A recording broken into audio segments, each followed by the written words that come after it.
కూడా.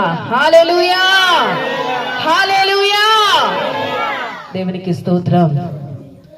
చూడండి, ఆ సారెపాత్ అనేటువంటి ఊరిలోనండి ఆ తల్లిగారు ఉన్నారట. తన బిడ్డతోటి భయంకరమైనటువంటి కరువు వచ్చేస్తుంది. 1 రోజు 2 రోజులు నెల రోజులు కాదండి, మనకి లాక్డౌన్ తెలుసు. అలాగే అంతకంటే భయంకరమైనటువంటి స్థితి. ఏమండి, వర్షం లేదు, భూమి తన పంట ఇవ్వట్లేదు. అలాంటి సందర్భాలలో ఏమండి, కొంచెము పిండి కొంచెము నూనెతో మరి ఏమండి ఇవాళ చేసుకునే ఆ రొట్టెలు తింటే రేపటికి ఇంకా ఆహారం లేదు. ఆమె ఒకటి నిర్ణయించుకుంది, నేను చనిపోయినా బ్రతికినా ఇక్కడే ఉంటా, ఈ ఊరు దాటి వెళ్ళను అనుకుందండి. ఒక నిశ్చయతతో పాపం ఆ రొట్టెలు చేసుకోవడానికి మరి పొలానికి వెళ్ళి ఆ పుల్లలు ఏరుకుంటా ఉంది. అక్కడికి ఒక దైవ సేవకుడు వచ్చాడు. ఆమేన్, ఆమెన్ చెప్పినప్పుడు అందరూ కూడా ఆమెన్ అని చెప్పాలి. ఆమేన్. ఒక సేవకుడు వచ్చాడు. వచ్చి ఏం పుల్లలు ఏరుకుంటా ఉంది. ఈమె దగ్గరికి వెళ్ళి అడుగుతున్నాడు, అమ్మా నాకు చాలా ఆకలిగా ఉంది, తినడానికి ఏమైనా ఉందా అన్నప్పుడు ఆ తల్లి చెప్తుంది వెంటనే, అయ్యా భయంకరమైన కరువు ఎటు చూసినా కూడా ఏంటి, నేనే కొంచెం పిండి కొంచెం నూనె ఉంటే ఈ దినం తిని రేపటి పరిస్థితి ఎలా ఉంటుందో తెలియదు అని నేను అనుకుంటున్నా.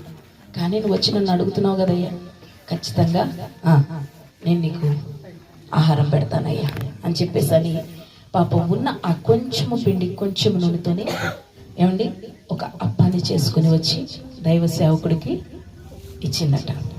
ఆ మనసు చూసారా నిజంగా తల్లి? ఏముంది ఆమె దగ్గర? కొంచెము పిండి కొంచెము నూనె. ఆమేన్.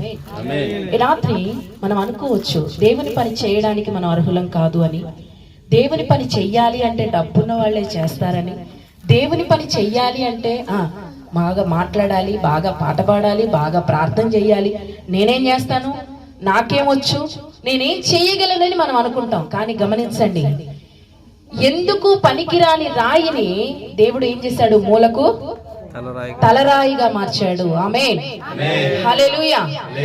ఎందుకు పనికిరాని రాయిని దేవుడు ఏం చేశాడు? మూలకు తలరాయిగా మార్చాడు. ఏదో ఒకటి దేవునికి సంబంధించింది నీలో ఉంది. రాత్రి దాన్ని నువ్వు దేవునికి ఇవ్వగలిగితే దాన్ని దేవుడు వృద్ధి చేస్తానంటున్నాడు. ఆమేన్. ఏదో ఒకటి ఏముంది నీలో? ఉందండి, దేవునికి సంబంధించింది. ప్రార్థించటము, దేవుని స్తుతించడము. కానీ అడుగు వేయటం కావాలి. దేవునికి ఏం చేయడం కావాలి? అడుగు వేయడం కావాలండి. అడుగు వేసే ధైర్యం మీకుందా? ఉందా చెప్పండి? ఎంతమందికి ఉందా ధైర్యం? అడుగు వేసే ధైర్యం. ఏ అడుగు? చావుకైనా సిద్ధపడింది. నేను నా బిడ్డ తిన్నా చనిపోతాం, తినకపోయినా చనిపోతాం.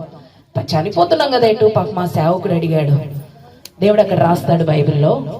టైం అయిపోయింది కాబట్టి నేను తీసి చూపించట్లేదు వాక్యాలు. ఒక దైవ సేవకుడిని పోషించడానికంట ఒక విధవరాలికి దేవుడు ఆజ్ఞ ఇచ్చాడంట. ఆమె చెప్పండి గట్టిగా, హల్లెలూయా, ఆమేన్, హల్లెలూయా. దేవుడు ఏం చేశాడు చెప్పండి? ఒక విధవరాలికి ఆజ్ఞ ఇచ్చాడు. ఏమండి, ఆమె బ్రతకడమే కష్టం, తోడు లేదు, పరిస్థితులు ఏమండి వెళ్ళి తెచ్చుకుని తినాలి, చేయాలి. ఇలాంటి పరిస్థితుల్లో దేవుడు ఆమె దగ్గరకు ఒక వ్యక్తిని పంపిస్తున్నాడు. దేని కొరకు? దేని కొరకు? ఆయనకి కూడా కొంచెం ఆహారం పెట్టమని. ఎంత వింత దేవుడు అండి ఈయన, వింతైన దేవుడు ఈయన. ఏమండి, ఈయన వింతైన దేవుడు. హల్లెలూయా. అసలు దైవ సేవకుడు ఆమె దగ్గరికి ఎందుకు దేవుడు పంపించాడు అంటే, దైవ సేవకుడు పోషించబడుతున్న రీతిగా ఆమె కుమారుడు కూడా ఏమవ్వాలి?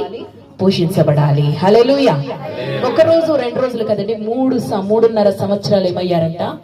పోషించబడ్డారు. తీసే కొద్ది పిండి వస్తుందట.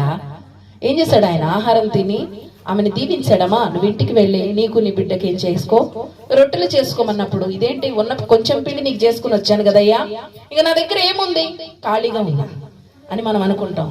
ఖాళీగా ఉంది నా చేతులు అనుకుంటాం, ఖాళీగా ఉంది నా గృహం అనుకుంటాం, ఖాళీగా ఉంది, నేను ఎందుకు పనికిరాను, బలహీనమైన ఘట్టాన్ని నేను. చాలా మంది ప్రార్థన చేస్తారు, ఆచార్య ప్రభా నేను ఎందుకు పనికిరాను. మంచిదే, పనికిరాను నిన్నే దేవుడు బ్రతికించాడు. ఎందుకు తెలుసా?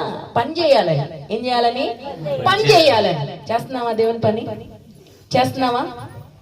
ఆమె అనుకోలేదండి, నేను నా బిడ్డ బ్రతకడమే కష్టమైన పరిస్థితుల్లో నా దగ్గరికి ఒకతన్ని పంపించావేంటి ప్రభా, ఎలాగా ఏంటి అనుకోలేదు.